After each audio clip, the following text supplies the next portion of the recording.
பாகிஸ்தானுக்கு எதிரான நிலைப்பாடுகளை உடனடியாக யுஏஇ எடுக்க ஆரம்பித்து யுஏஇல ஒர்க் பண்ணக்கூடிய அங்க இருக்கக்கூடிய பாகிஸ்தானியர்கள் அத்தனை பேரையுமே எந்த விதமான கேள்விகளும் இல்லாமல் வெளியேற்றுகிற பணியை முடுக்கிவிட்டிருக்கிறது யுஏஇனுடைய அரசு என்கிற செய்திகள் வெளியாகி இருக்கிறது. குறிப்பாக கடந்த 3 நாட்களுக்கு முன்னாடி வரைக்கும் 15,000 பாகிஸ்தானியர்கள் இப்படி யுஏஇலிருந்து வெளியேற்றப்பட்டிருக்கிறார்கள் என்கிற செய்திகளோடு, அப்ப சண்டை இல்லைன்னா ஈரான்காரன் எதுக்கு உங்களுக்கு குரூஸ் ஏவுகணை அடிக்கிறான், ஈரான்காரன் ஏன் உங்களோட சண்டை பிடிக்கிறான், நீங்க ஏன் ஈரான்காரன் கப்பலை கைப்பற்றிய என்ற கேள்வி எல்லாம் இருக்குதா இல்லையா? ஆனா இதெல்லாம் மறந்துவிட்டு இப்படியான ஒரு விளக்கத்தை அவர் சொல்லி இருக்கிறாரு. இதே நேரத்தில் ஹொர்முஸ் வழியாக பயணிப்பதற்கு கப்பல்களுக்கு ஒரு புதிய பாதையை அறிவித்திருக்கிறோம் என்று அமெரிக்காவினுடைய கூட்டுப்படைகள் அறிவித்திருக்கிறார்கள். ஓமானுடைய கடல் எல்லையால போகக்கூடிய ஒரு கடல் பாதையாக இருக்கிறது. குறிப்பாக ஓமான் கடற்கரைக்கு அருகில ரஷ்யாட்ட ஓன் நாட்டில் 20% இழந்து போட்டு இங்க வந்து உங்களை நாங்க பாதுகாப்போம். ஆமா, நீங்க எங்களை பாதுகாப்பிய வாங்க ஒப்பந்தம், எவனாவது வந்து எங்களை பாதுகாத்துக்க, ஏன்னா எங்களுக்கு துப்பில்லை.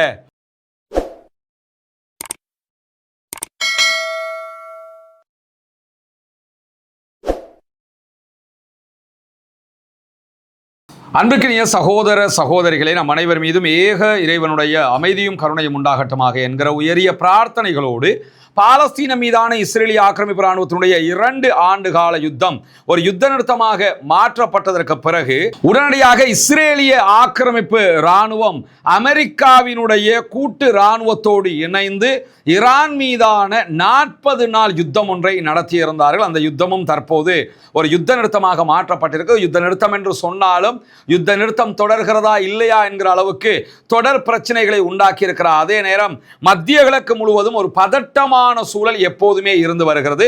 அரபு நாடுகளிலிருந்து அமெரிக்காவினுடைய தளங்களை எல்லாம் அடித்து நொறுக்கி இருக்கிறது ஈரான். அதைத் தொடர்ந்து கடந்த 2 நாட்களாக மீண்டும் யுஏஇ மேல அவங்க தாக்குதல் நடத்துறாங்க. இன்றைக்கும் தாக்குதல்கள் நடத்தி இருக்கிறார்கள். சற்று நேரத்துக்கு முன்பதாகவும் யுஏஇ மேல ஈரான் தாக்குதல்களை நடத்தி இருக்கிறது. இந்த சூழல்ல அடுத்தடுத்து நடக்கக்கூடிய விவகாரங்கள் எல்லாம் ரொம்ப பதட்டமான ஒரு நிலையை உண்டாக்கி இருப்பதை நம்ம பார்க்க முடியும். குறிப்பாக யுஏஇக்கும் மத்திய கிழக்கில் இருக்கக்கூடிய கல்ஃப் கண்ட்ரீஸுக்கும் இடையில ஒரு பாரிய இடைவெளி உருவாகி விட்டது. ஒபெக் கூட்டமைப்பிலிருந்து யுஏஇ வெளியேறிவிட்டது. ஒபெக் பிளஸ் கூட்டமைப்பில் இருந்து வெளியேறிட்டாங்க. அதே நேரம் சவுதி அரேபியா, துருக்கி, ஈஜிப்ட், பாகிஸ்தான், கத்தர் உள்ளிட்ட நாடுகள் ஒரு எல்லை கோட்டில் ஒன்றிணைந்து வருகின்றன. பாகிஸ்தானுக்கும் சவுதி அரேபியாவுக்கும் இடையில் ஒரு பாதுகாப்பு ஒப்பந்தம் ஏற்படுத்தப்பட்டிருக்கிறது. அதனைத் தொடர்ந்து யுஏஇக்கு எதிரான போங்கை பாகிஸ்தான் கையில் எடுத்திருக்கிறது.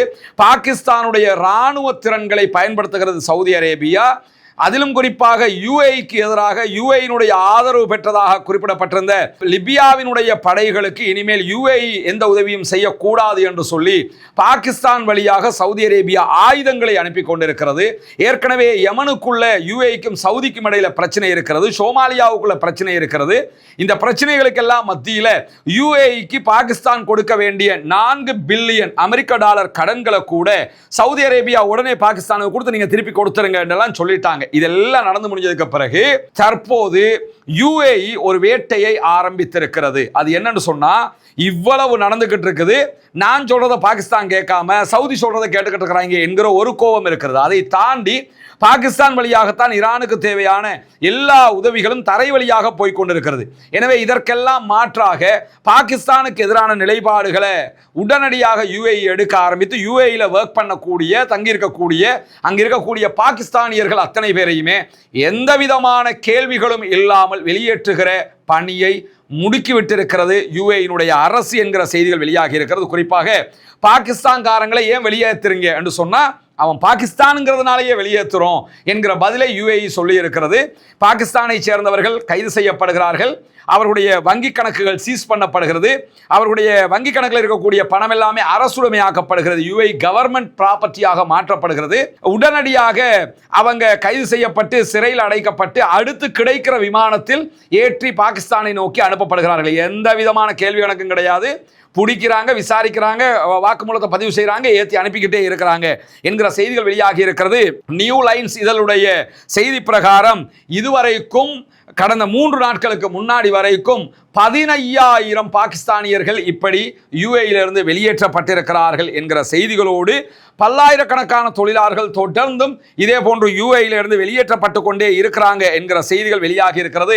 திடீரென்று கைது செய்யப்படுறாங்க, மொபைல் பறிமுதல் செய்யப்படுகிறது, ஏற்கனவே நம்ம சொன்ன ப்ராசஸ் எல்லாம் நடைபெறுகிறது, வெளிநாட்டுக்கு அவர்களுடைய நாடுகளுக்கு அனுப்பப்படுகிறார்கள். இதற்கு முன்பதாக ஈரானியர்களுக்கும் இதே வேலையை யுஏஇ பண்ணி வர்றாங்க.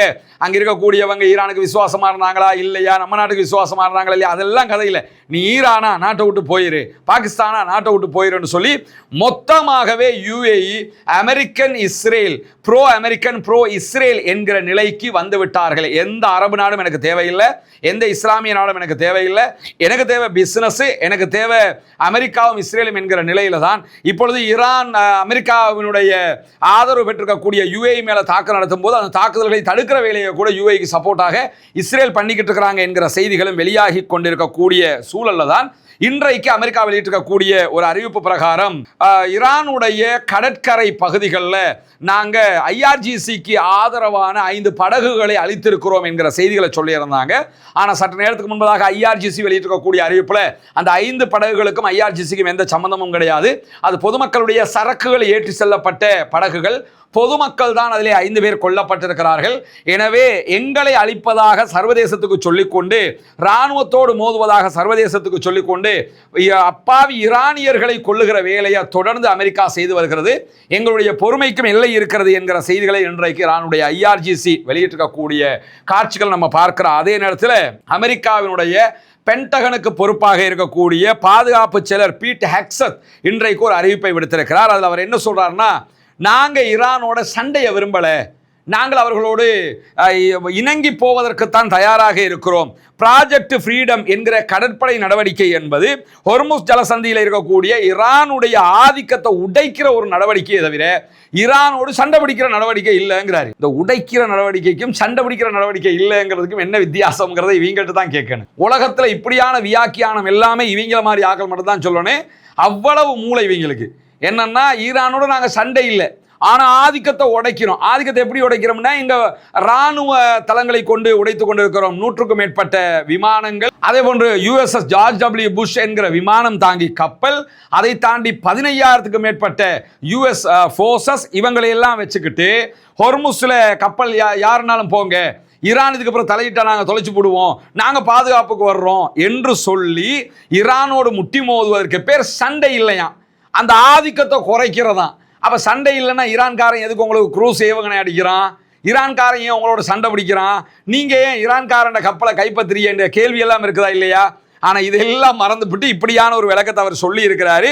இதே நேரத்தில் ஹொர்முஸ் வழியாக பயணிப்பதற்கு கப்பல்களுக்கு ஒரு புதிய பாதையை அறிவித்திருக்கிறோம் என்று அமெரிக்காவினுடைய கூட்டுப்படைகள் அறிவித்திருக்கிறார்கள். ஓமானுடைய கடல் எல்லையால் போகக்கூடிய ஒரு கடல் பாதையாக இருக்கிறது. குறிப்பாக ஓமான் கடற்கரைக்கு அருகில இந்த கடற்பாதை என்பது முசந்தம் அதே போன்று அல் ஹைல் ஆகிய 2 தீவுகளுக்கு அருகில தான் இந்த பகுதி அமைந்திருக்கு. இந்த வழியாக எல்லா கப்பலும் போங்க அப்படின்னு சொல்லியிருக்கிறாங்க. இன்றைக்கு ஐஆர்ஜிசி வெளியிட்டிருக்கக்கூடிய அறிவிப்புல அமெரிக்காவோட பேச்சை கேட்டு போனீங்கன்னா எங்க கிட்ட தப்பினாலும் கடல்கிட்ட நீங்க தப்ப முடியாது அப்படின்னு சொல்லியிருக்கிறாங்க. அது ஏன் சொல்றாங்கன்னு கேட்டால், அந்த கடல் பகுதி பாறைகள் நிறைந்தது, அதே மாதிரி ஆழமே இல்லாதது. கப்பல் போகணும்னா ஆழமா இருக்காது, பெரிய எண்ணெய் டேங்கர் எல்லாம் போகணும்னா ரொம்ப ஆழமாக இருக்கணும். ஹொர்முஸ்ல 53 கிலோமீட்டர் அகலம் கொண்ட பகுதிகள் தான் ஆழமான பகுதிகள். மற்ற எல்லாமே கப்பல் பயணிக்க முடியாத பகுதிகள். பயணிக்க முடியும்னா இதுக்கு முன்னுக்கே பயணிச்சிருப்பானே. எனவே அந்த பகுதி பாறைகள் நிறைந்தது, ஆழம் இல்லாதது, ஆபத்தானது, போய் மாட்டிக்கிறாது என்று சொல்லியிருந்தாங்க. சொல்லு பேச்சு கேட்காம போன 2 கப்பல், பாரிய எண்ணெய் டேங்கர் கப்பல் 2 அந்த பகுதிகளிலே சிக்கி சீரழிந்து கொண்டு இருக்கிறது என்று இன்றைக்கு ஈரானுடைய ஃபார்ஸ் நியூஸ் ஏஜென்சி செய்தி வெளியிட்டிருக்கிறது. எனவே இதே மாதிரி நீங்க யாரெல்லாம் போய் மாட்டிக்கிறேன்னு நினைக்கிறீங்களோ அவங்கெல்லாம் அதில் போங்க. மாட்டிக்காம இருக்கணும்னா எங்க பேச்சு கேட்டு கடல்லே நில்லுங்க. அமெரிக்கா சரண்டர் ஆனான்னு சொன்னா, அமெரிக்கா நாங்கள் சொல்றதை கேட்டான்னு சொன்னா நாங்களே திறந்து விட்டுருவோம், பத்திரமா போய்க்கிறலாம் அப்படின்னு சொல்லி இன்றைக்கு அறிவிச்சிருக்காங்க. அதை மீறி நேற்று ஹொர்முஸ் வழியாகவே போன யுஏஇ கப்பலுக்கு தான் அட்டாக் பண்ணாங்க.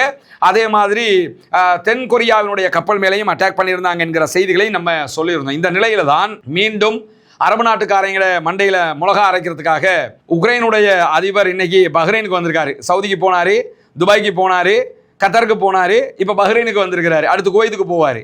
என்னன்னா பேக தூக்கிட்டு வந்துடுவார். நான் வியாபாரம் பண்ண வந்திருக்கிறேன், நாங்கள் ட்ரோன்களை எல்லாம் தடுத்து நிறுத்துறதுல நாங்கள் தான் ஸ்பெஷலிஸ்ட் உலகத்திலேயே. உங்களுக்கு ஈரான் அடிக்கிறதெல்லாம் நாங்கள் தடுத்து நிறுத்துறதுக்கு நாங்கள் ரெடியாக இருக்கிறோம், எங்களோட ஒரு ஒப்பந்தம் பண்ணிக்கிறோங்க, மாதம் எங்களுக்கு காசு தந்துக்கிறோங்க, நாங்கள் உங்களை வந்து பாதுகாப்போம். இதைத்தானடா அமெரிக்காக்காரன் சொன்னான். எங்களை விட்டா உலகத்தில் எந்த இராணுவ வல்லமையும் கிடையாதுன்னு அதே அரபு நாட்டுக்காரன மண்டல மிளகாவை அரைச்சி அரைச்சி அரைச்சி இத்தனை வருஷமாக அவன்கிட்ட இருந்து காசை பிடிங்கிட்டு.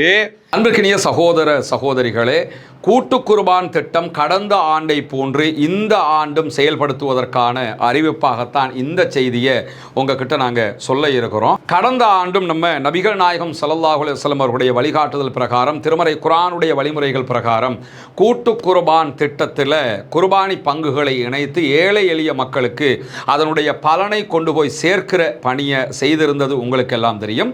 அந்த அடிப்படையில் இம்முறையும் அதே போன்று கூட்டு குர்பானி திட்டம் நடைமுறைப்படுத்தப்பட இருக்கிறது. இப்னு அப்பாஸ் ரலியல்லாஹு அன்ஹு அவர்கள் அறிவிக்கக்கூடிய ஆதாரபூர்வமான நபிமொழி திர்மிதி, இப்னு மாஜா உள்ளிட்ட பல நபிமொழி கிரந்தங்களிலே பதிவு செய்யப்பட்டிருக்கிறது. ஹஜ்ஜு பெருநாளுடைய நாள் வந்தது. நபிகள் நாயகம் ஸல்லல்லாஹு அலைஹி வஸல்லம் அவர்களோடு நாங்கள் ஒரு பயணத்திலே இருந்தபோது மாட்டிலே 7 பேரும் ஒரு ஒட்டகத்தில் 10 பேர் வீதமும் நாங்கள் கூட்டு குர்பானியில் ஒன்றிணைந்தோம் என்று சொல்லுகிறார்கள். எனவே கூட்டு குர்பானில் நம்ம இங்கே ஒட்டகம் கிடையாது ஸ்ரீலங்காவில். ஒரு மாடு தனியாக நீங்கள் வாங்கி குர்பானி கொடுக்கணும்னு நினச்சிங்கன்னா அதற்கான தொகை 3 லட்சங்கள் என்று நிர்ணயிக்கப்பட்டிருக்கிறது. இதே நேரத்தில் ஒரு பங்காக கொடுக்கணும்னு விரும்பினீங்க என்று சொல்லி சொன்னால் 7 பேர் இணைந்து ஒரு பங்கு என்கிற விதத்தில் ஒரு பங்கினுடைய விலை 43,000 இலங்கை ரூபாய்கள் என்று நிர்ணயிக்கப்பட்டிருக்கிறது. ஏழை எளிய மக்களுக்கு இதனுடைய பலன்கள் போய் சேரும் விதமாக இந்த கூட்டு குர்பானியுடைய திட்டத்திலே இணைய விரும்புகிற சகோதரர்கள் முன்னால் தெரிகிற நம்முடைய வங்கி கணக்கிலக்கத்திற்கு உங்களுடைய குர்பானுடைய பங்குகளுக்கான பணத்தொகைகளை அனுப்பி வைக்க முடியும். வெளிநாடுகளிலிருந்து இணைய விரும்புகிற சகோதரர்கள் இதற்கான பணத்தை அனுப்ப முடியாது எனும் பட்சத்தில் முன்னால் தெரிகிற என்னுடைய வாட்ஸ்அப் இலக்கத்திற்கு நீங்கள் தொடர்பு கொண்டீங்கன்னா எப்படி நீங்கள் பணம் அனுப்புவது என்கிற விவரங்கள் நம்ம உங்களுக்கு சொல்வதற்கு தயாராக இருக்கிறோம். எனவே கூட்டு குர்பானி திட்டத்திலே நபி வழி பிரகாரம் ஒன்றிணைந்து நாளை மறுமையிலே அதிகமான நன்மைகளை பெற்று ஜன்னத்துல் ஃபிர்தௌஸை அடையக்கூடிய பாக்கியத்தை வல்ல இறைவன் நம் அனைவருக்கும் தந்தர் புரிவானார். இப்போ உலகத்துக்கே விளங்கிடுச்சு, அரபு நாட்டுக்காரங்களை இவனால் காப்பாற்ற முடியலை, ஈரான் அடிச்ச அடியில் எல்லாம் சின்ன பின்னமாக போயிடுச்சு. இப்போ இவன் வர்றான், வந்து என்னன்னா என்ன நம்புங்க, நான் உங்களை காப்பாற்றுவேன் அப்படிங்கிறான். இவங்களை ஆமாம் நீங்கள் காப்பாற்றுவீங்க, வாங்க ஒப்பந்தம் போட்டுக்கிறோம் அப்படிங்கிறாங்க. எப்பெல்லாம் ஜெலன்ஸ்கி இந்த மாதிரி நாடுகளுக்கு போகிறாரோ, நாங்கள் ஜெயிச்சிட்டோம்னு சொல்ல போகிறாரோ, அப்போ எல்லாம் ரஷ்யாக்காரன் உக்ரைனுக்கு அடிப்பான். அடித்து இவன் ஒன்றும் கிடையாதுங்கிறது உலகத்துக்கு சொல்லிக்கிட்டே இருப்பான். ஆல்ரெடி உக்ரைனுடைய 20% நிலப்பரப்பை ரஷ்யா கைப்பற்றிட்டாங்க. கிட்டத்தட்ட 5இல் 1 பகுதியை கைப்பற்றி முடிச்சாச்சு.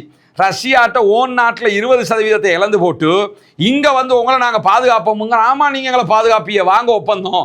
எவனாவது வந்து எங்களை பாதுகாத்துக்க, ஏன்னா எங்களுக்கு துப்பில்லை, நாங்கள் மூளையை யோசிக்கிறதுக்கு தயார் இல்லை, நீங்கள் தான் எங்களை பாதுகாக்கணும் என்கிற ரீதியாக அரபு நாட்டுக்காரங்க இருக்கிறாங்கிறதுக்கு இது ஒரு எடுத்துக்காட்டாக இருக்கிற அதே நேரத்தில் இன்றைக்கு இந்த செய்தி வெளிவந்ததுக்கு பிறகு ஈரானுடைய வெளியுறவு அமைச்சக செய்தி தொடர்பாளர் இஸ்மாயில் பகாய் ஒரு ஊடக சந்திப்பை நடத்தியிருந்தார். அதில் அவர் என்ன சொல்றாருன்னா, வளைகுடா நாடுகள் பாதுகாப்ப பக்கத்து நாடுகள்கிட்ட கடன் கேட்காதீங்க, நீங்களே உங்களை பாதுகாக்கிறதுக்கு முயற்சி பண்ணுங்க, நீங்க உங்க ஆட்களை போட்டு கண்டுபிடிப்புகளை உண்டாக்குங்க, ஆயுதங்களை தயாரிச்சுக்கிறங்க. ஏற்கனவே அமெரிக்காக்காரன் நம்பி இப்போ அடி வாங்கிட்டீங்க, போதாதா? உங்களை மேலே அடிக்கணும்னு எங்களுக்கு என்ன விதியா? நாங்கள் உங்கள் மேலே அடிக்கலை, அமெரிக்காக்காரன் எல்லா தளங்களுக்கு தான் நாங்கள் அடிச்சிருக்கிறோம். அவன் உங்களை பாதுகாப்பான்னு நினச்சிங்க, பாதுகாக்கலை. எனவே இன்னும் பாதுகாப்பை கடன் வாங்குறதை விட்டுவிட்டு தொடர்ந்து நீங்கள் அதை உற்பத்தி பண்ணுவதற்குரிய ஏற்பாடுகளை செய்யுங்க, இவங்களை நம்பாதீங்க என்று சொல்லி ஈரான் இன்றைக்கு விடுத்திருக்கக்கூடிய அறிவிப்புகளை பார்க்க முடிகிற அதே நேரத்தில் ஐக்கிய அரபு அமீரகம் UAE மேலே இன்றைக்கும் கிட்டத்தட்ட 6 PM பிறகு தாக்குதல்களை நடத்தி இருக்கிறது ஈரான் என்கிற செய்திகள் வெளியாகி இருக்கிறது. ஈரானுடைய ஏவுகணை தாக்குதல்களும் ஆளில்லா விமான தாக்குதல்களும் தொடர்கிறது. அதை தடுக்கிற முயற்சிகளில் நாங்கள் ஈடுபட்டு வருகிறோம் என்று UAE இன்றைக்கு அறிவிப்பு விடுத்திருக்கிற அதே நேரம் வலம மாதிரி இன்றைக்கும் அமெரிக்க அதிபர் டொனால்ட் ட்ரம்ப் புழுகு மூட்டையை அவிழ்த்து விட்டுருக்கிறாரு, உலகை கொட்டி இருக்கிறாரு. என்ன வார்த்தையில் சொன்னாலும் தகும், அந்த அளவுக்கு இவரை மாதிரி பொய்யுண்டே தெரிஞ்சுக்கிட்டு சிரிக்காம பொய் சொல்றதுக்கு வேற யாருமே கிடையாதுங்கிற அளவுக்கு பொய் சொல்லக்கூடிய ஒரு ஆள். அது மாதிரி இன்னைக்கு என்ன செஞ்சிருக்காருன்னா, ஈரானுடைய இராணுவத்தை நாங்கள் மொத்தமாக அழிச்சிட்டோம். ஈரான் இராணுவத்தை அழிச்சிங்கன்னா எதுக்கு பேச்சுவார்த்தைன்னு கெஞ்சிரிய, எதுக்கு ஹொர்முஸை திறந்து விடுங்கடான்னு சொல்றிய, எதுக்குண்டு ஆகணும்ல, நீங்கள் தான் அழிச்சிட்டியல்ல, நீங்கள் தான் ஜெயிச்சிட்டியல்ல. எங்கேயும் பெறாத வெற்றியை நாங்கள் ஈரானில் பெற்றிருக்கிறோம் என்று வாஷிங்டனில் அவருடைய ஓவல் அலுவலகத்தில் நடந்த நிகழ்வில் அவர் பேசும்போது, ஈரானுக்கு மோசமான தோல்வியை கொடுத்திருக்கிறோம், அவங்க கிட்ட இப்பொழுது அந்த போட்டில் முன்னுக்கு வச்சுக்கிட்டு போகிற இயந்திர துப்பாக்கிகளை கொண்ட போட்டுகளை தவிர எதுவுமே கிடையாது, எல்லாத்தையுமே நாங்கள் அழிச்சிட்டோம்னு சொல்லிட்டு அவர்களுடைய கப்பல்கள் எல்லாம் கடலுக்கு கீழே இருக்கிறது அப்படிங்கிறாரு. போன வாரம் தான் அமெரிக்காவுடைய ஒரு கப்பலை பிளாக் பண்ணி குரூஸ் ஏவுகணையை ஏவுறான் கடலுக்குள்ளே வச்சுக்கிட்டு. அப்போ அது எதில் இருந்து அதனை விளையாட்டு வச்சா பொருள். அப்போ என்னன்னா அவ்வளவு பொய்யை இன்னைக்கும் அவருக்கே தெரியும், இது பொய் தான் தெரியும், கேட்குறவங்களுக்கும் தெரியும் பொய்ன்னு.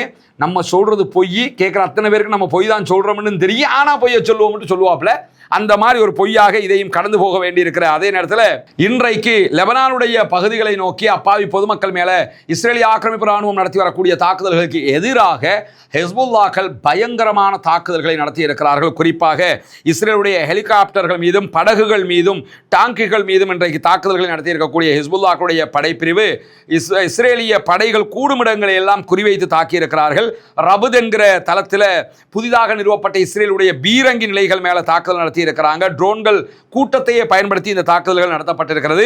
அதே போன்று ராக்கெட் தளங்கள், பீரங்கி தளங்கள் அனைத்தின் மீதும் அவர்கள் இன்றைக்கு பீரங்கி குண்டு தாக்குதல்கள் நடத்தி இருக்கிறார். அதே நேரத்தில் மெர்காவா டேங்குகள் 3 இன்றைக்கு அளித்திருக்கிறார்கள். தெற்கு லெபனானுக்குள்ளே இயங்கி வந்த 2 மெர்காவா டேங்குகள் அல் கௌசா என்கிற நகரத்தில் இருந்த 3வது மெர்காவா டேங்கை அளித்திருக்கிறார். அதே நேரம் D9 வகையான இஸ்ரேலிய ஆக்கிரமிப்பு ராணுவத்தினுடைய புல்டோசர்கள் 2ஐயும் அளித்திருக்கிறதாக செய்திகளை இன்றைக்கு ஹிஸ்புல்லாக்கள் வெளியிட்டிருக்கிறார். அது தொடர்பான வீடியோக்களையும் அவங்க வெளியிட்டிருக்கிறத நீங்க பார்க்க முடியும். அந்த வீடியோக்கள் இருந்து எடுக்கப்பட்ட ஸ்னாப்ஷாட் தான் இது. இதுல நீங்க பார்த்தீங்கன்னு சொல்லி சொன்னா அவர்களுடைய ராணுவ டேங்குகள் நிற்கக்கூடிய காட்சிகளை நீங்க பார்க்க முடியும். அதற்கு ஆளில்லா விமானங்கள் மூலமாக அடித்து அழிப்பார்கள். அந்த வீடியோக்களை அவங்க வெளியிட்டிருக்கிறாங்க. நம்முடைய டெலிகிராம் சேனல் அந்த வீடியோ போட்டுறோம், அதில் நீங்க பார்த்துக்கொள்ள முடியும். அதே நேரத்தில் இந்த புகைப்படத்தில் பார்த்தீங்கன்னு சொல்லிச்சுன்னா 3 இஸ்ரேலிய ஆக்கிரமிப்பு ராணுவத்தைச் சேர்ந்தவர்கள் போகிற காட்சியை காண முடியும். இவர்களையும் அவர்கள் தாக்கி அளிக்கக்கூடிய காட்சிகளை வெளியிட்டிருக்கிறார்கள். இப்படி இன்றைக்கும் பல தாக்குதல்களை ஹெஸ்புல்லாக்களும் நடத்தியிருக்கிற அதே நேரம் தான் இந்த செய்திகள் எல்லாம் வெளியாக இருக்கிறது. தொடர்ந்து இணைந்திருங்கள். ரஸ்மின் மைசி நியூஸ் மற்றும் ரஸ்மின் டாக்ஸ் ஆகிய 2 சேனல்களோடு உண்மை செய்திகளை உங்களுக்கு கொண்டு வந்து தருவதற்கு தயாராக இருக்கிறோம். ஆக்கிரமிப்புகள் ஓய வேண்டும், ஆக்கிரமிப்பாளர்கள் ஓய வேண்டும் என்கிற பிரார்த்தனை அல்லாஹ்விடத்திலே முன்வைக்கிற அதே நேரம் மத்திய கிழக்கிலும் முழு பூ உலகிலும் அமைதி திரும்ப வேண்டும் என்கிற பிரார்த்தனைகளோடு ஆக்கிரமிப்பாளர்களுக்கு எதிராக தொடர்ந்தும் ஜனநாயக ரீதியாக குரல் எழுப்புவோமாக. வாஹர் தவ்வானா அல்ஹம்துலில்லாஹி ரப்பில் ஆலமீன்.